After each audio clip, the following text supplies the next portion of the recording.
wabarakatuh dan salam sejahtera. Alhamdulillahillazi arsala rasulahu bil huda wa dinil haqq liyuzhirahu 'alad dini kullih wa kafa billahi shahida. Wa usalli wa usallimu ala rasulihil karim wa ala alihi wa sahbihi ajma'in. Saudara Timbalan Perdana Menteri Datuk Seri Zahid Hamidi, Saudara Menteri, Imam dan Tentera Kuasa Masjid, Sahibul Samahah Datuk Mufti Wilayah Persekutuan, para penjawat awam, rakan-rakan, jamaah dan rakyat Malaysia umumnya. Kita panjatkan setinggi-tinggi kesyukuran kepada Allah SWT kerana kita dapat membuat sambutan yang sederhana dengan bermunajat kepada Allah SWT. Suatu peralihan daripada kebiasaan. Sudah berlabuh tirai tahun Masihi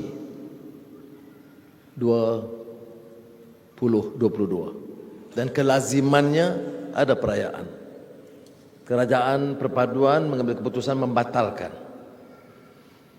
kerana pertamanya kita masih bergelut dengan COVID-19 yang belum dapat ditangani sepenuhnya.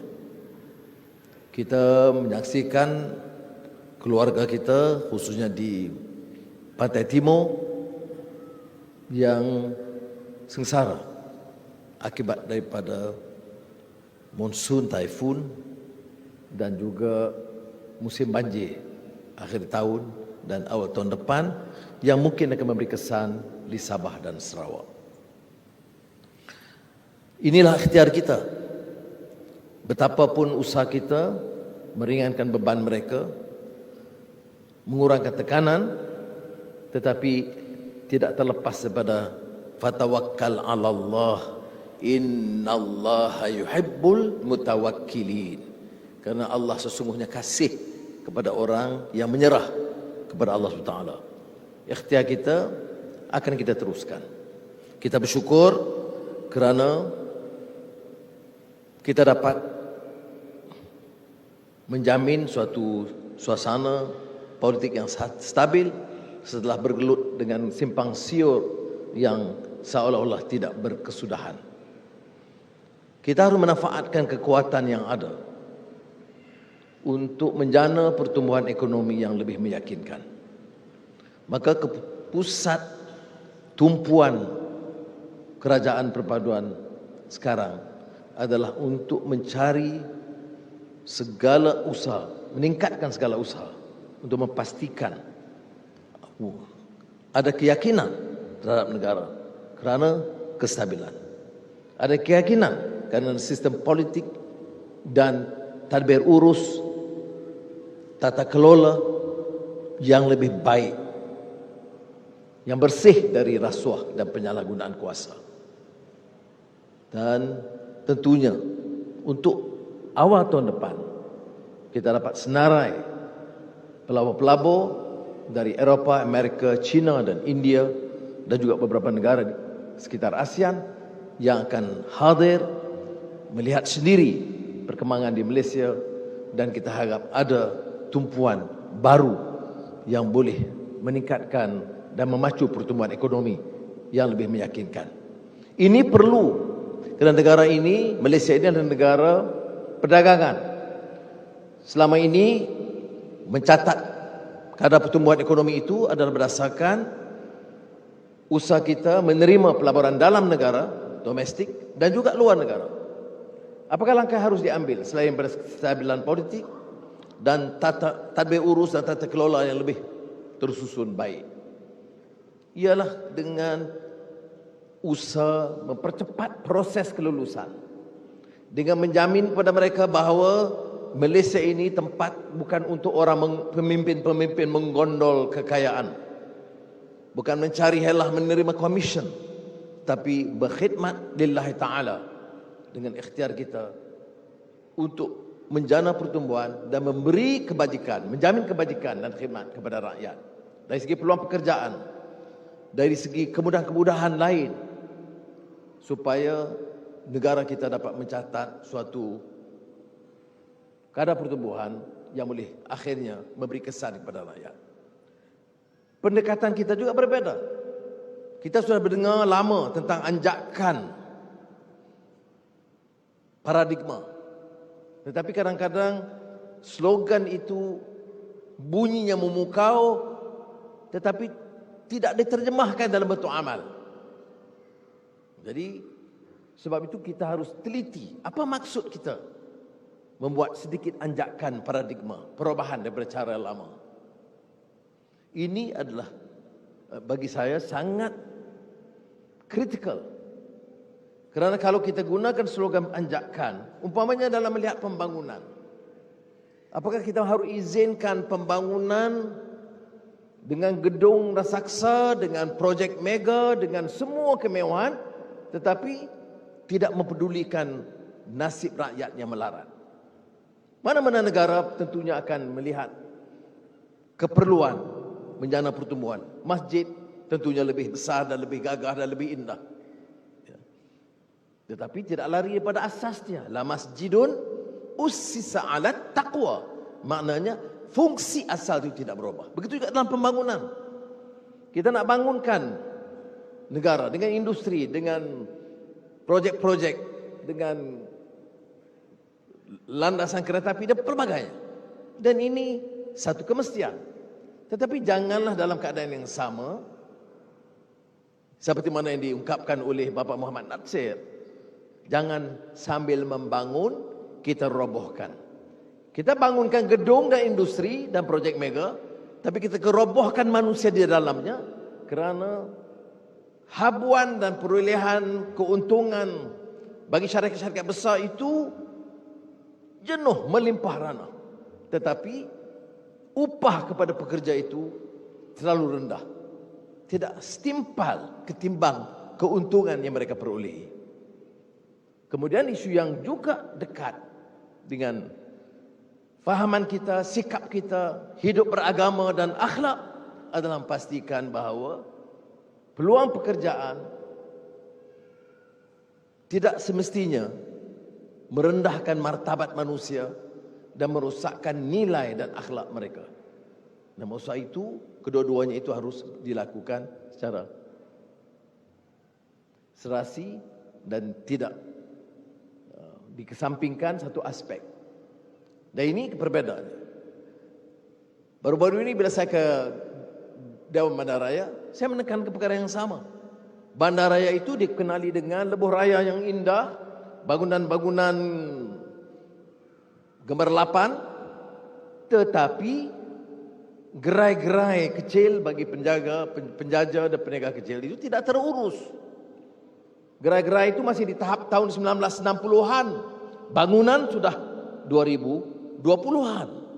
Maka elok kita gunakan pendekatan paradigma yang menetapkan bahawa keadilan ini bagi semua rakyat.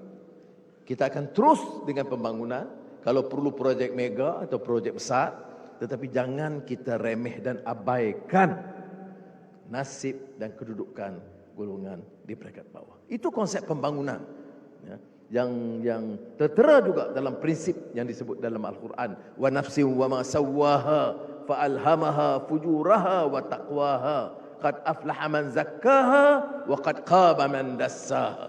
Ya, konsep pembangunan fizikal ini tidak boleh terlepas daripada nilai hidup, akhlak dan ketakwaan. Dan saya percaya rakan-rakan pejabat awam dan badan penguatkuasaan akan mengambil kira secara serius. Sebulan berlalu sejak saya mengambil alih pimpinan di negara ini.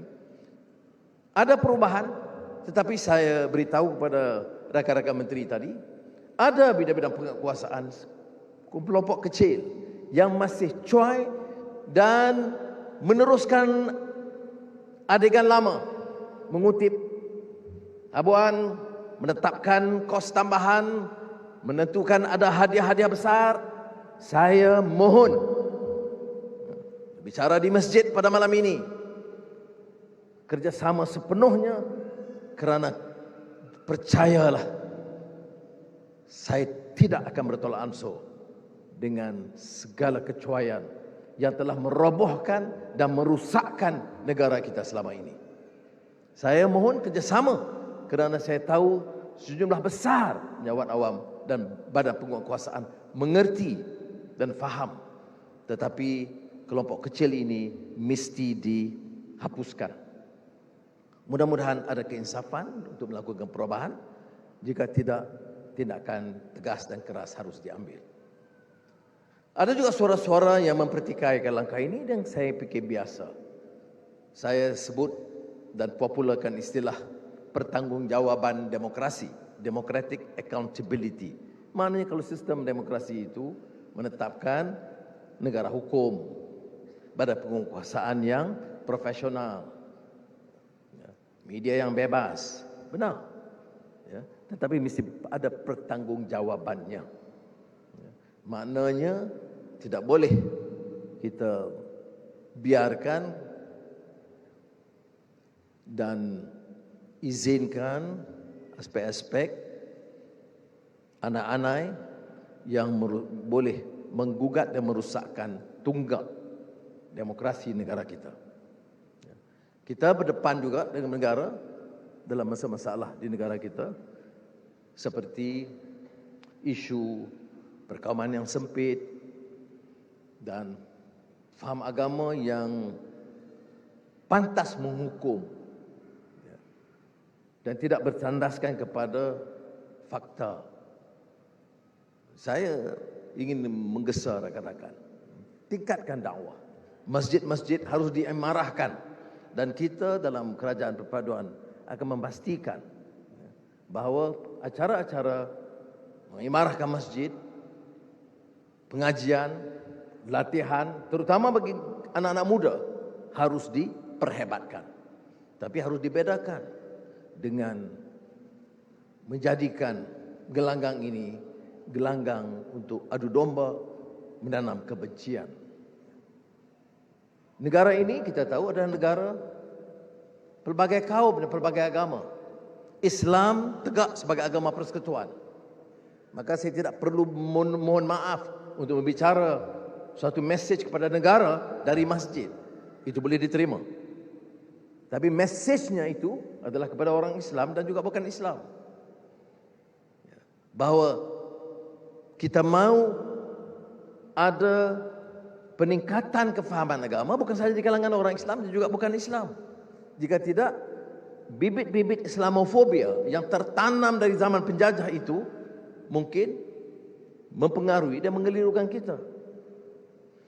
Tetapi harus kita bedakan dengan usaha untuk sama ada meremehkan agama satu pihak, atau di satu pihak menjadi agama itu bukan bahan dakwahan membawa kasih sayang dan bil hikmah wal mauzatil hasanah wajadilhum billati hiya ahsan, bukan ke arah kebaikan lagi tetapi permusuhan. Coba kita renung sejarah gemilang proses pengislaman di gugusan pulau-pulau Melayu ataupun tanah Melayu khususnya atau Pulau Jawa. Kita lihat umpamanya apa yang pernah dilakar oleh tokoh-tokoh Islam dan ulama seperti Ibn Battuta yang melawat Perla dan melihat bagaimana proses pengislaman itu berlaku. Kesabaran, kebijaksanaan, hikmah, tidak menolak dan menghukum, tapi senantiasa mengajak, menunjukkan kekuatan agama Islam itu. Kita lihat kisah 9 wali Songo di Pulau Jawa. Bagaimana mereka dapat menawan penduduk-penduduk Jawa dengan pendekatan Islam. Karena pada ketika itu, yang menjadi raja-raja adalah raja-raja Hindu dan Buddha. Tetapi tawanan mereka dapat menggamit pertamanya dan keduanya menawan dan memikat kerana pendekatan dakwah. Kita harus belajar daripada ulama-ulama Islam. Baru-baru ini saya perkenalkan umpamanya karya Syekh Daud Abdullah Fatani, seorang ulama besar Kepulauan Melayu, yang menulis tentang salat, Munyatul Musalli, tetapi menekankan soal keadilan dan menyebut di antara lain tanggungjawab negara Islam itu menawan, menjamin keadilan bagi orang Islam dan bukan Islam. Dan inilah harus menjadi mesej kita yang jelas. Apalagi bila masyarakat bukan Islam di negara kita ini adalah warga negara yang harus dipelihara, dipertahankan hak mereka, sama ada dalam ibadat atau bahasa dan budaya mereka. Dan ini jaminan yang harus diberikan tanpa merasa sedikit lemas, tidak akan menghakis peranan Islam sebagai tunggal. Saudara-saudari, kita harus juga ingat bahawa salah suatu perkara yang pernah saya tumpukan dan mohon pada ketika itu JAKIM menyebarkan adalah warkah di antara warkah agung dalam sejarah tata kelola dan urus tadbir sejarah manusia, kemanusiaan. Warkah Sayyidina Ali bin Abi Talib radhiyallahu an kepada Malik Ashtar, yang saya harap akan diterbitkan dan disebarkan kepada semua penjawat awam, semua ahli politik dan juga di masjid dan di surau. Bagi kebijaksanaan, hikmah, ketegasan, kewarasan Sayyidina Ali bin Abi Talib radhiyallahu an tatkala memberi nasihat dan petunjuk kepada gubernur Mesir pada ketika itu, Malik Ashtar. Termasuk suatu gesaan tentang hubungan umat Islam dengan umat Islam dan Islam dengan bukan Islam. Kadang-kadang dia mengganggu kita kerana dengan begitu diterjah oleh beberapa kalangan untuk memutuskan hubungan. Di antara Islam sama Islam, jawab Sayyidina Ali bin Abi Talib radhiyallahu an, akhukum fid din, saudara kamu dalam agama, kerana innamal mu'minuna ikhwah. Itu jelas. Bagaimana kita dengan bukan Islam? Sayyidina Ali bin Abi Talib radhiyallahu an sebut, akhukum fil insaniyah. Itu sebenarnya dalam soal humanity, kemanusiaan. Penegasan Islam itu luar biasa, unik. Tidak ada ideologi, tidak ada kefahaman sekuat dan sehebat yang ditekankan oleh Sayyidina Ali tentang maksud dan kehebatan Islam.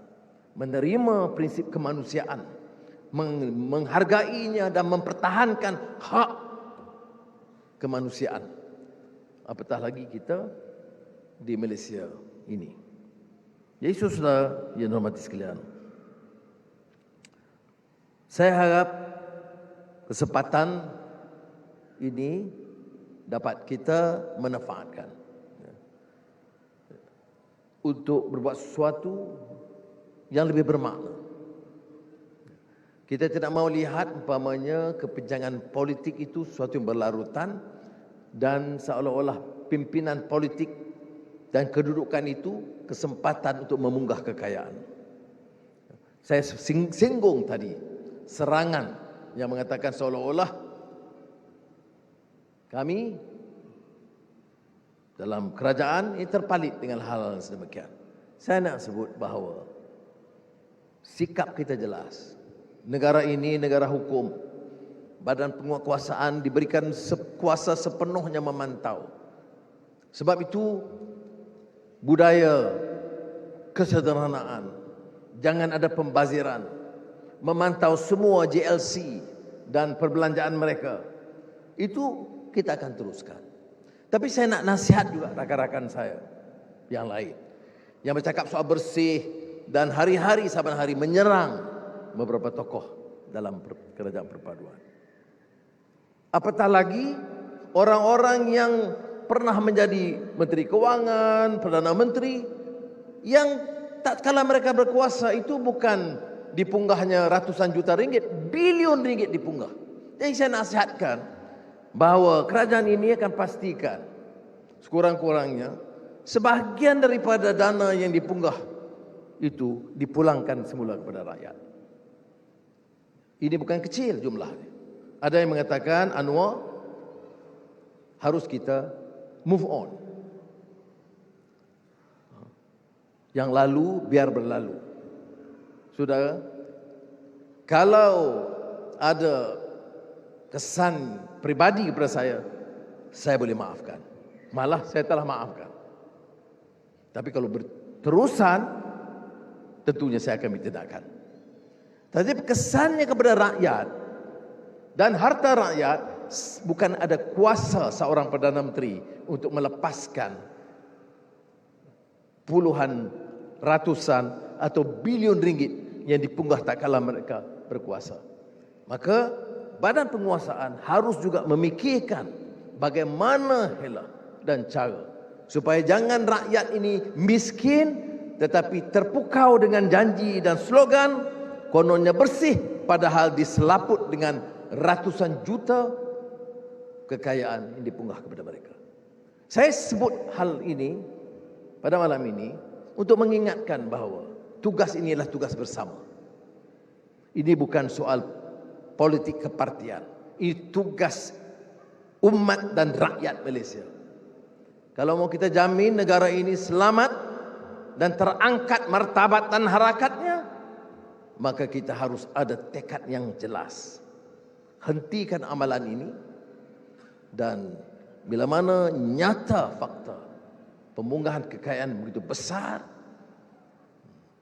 maka rakyat harus bersama untuk memunggahkan ini, mengembalikan kepada rakyat.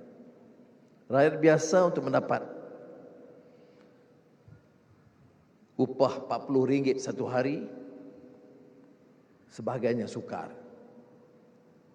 Maka tidak mungkin kita boleh izinkan orang yang mengumpul RM4 juta satu hari dengan cara yang melanggar dasar hukum. Saya ingin tegaskan ini kerana saya tahu memerangi rasuah, menetapkan tata kelola yang baik, memusatkan perhatian kita kepada rakyat bawahan, itu bukan mudah. Saya sedar. Saya juga bukan lama, bukan baru dalam politik. Tapi saya terima kasih dan bersyukur kerana saya ada pasukan dalam kerajaan yang bertekad untuk melakukan perubahan ini. Dan saya ingin mengajak saudara rakyat,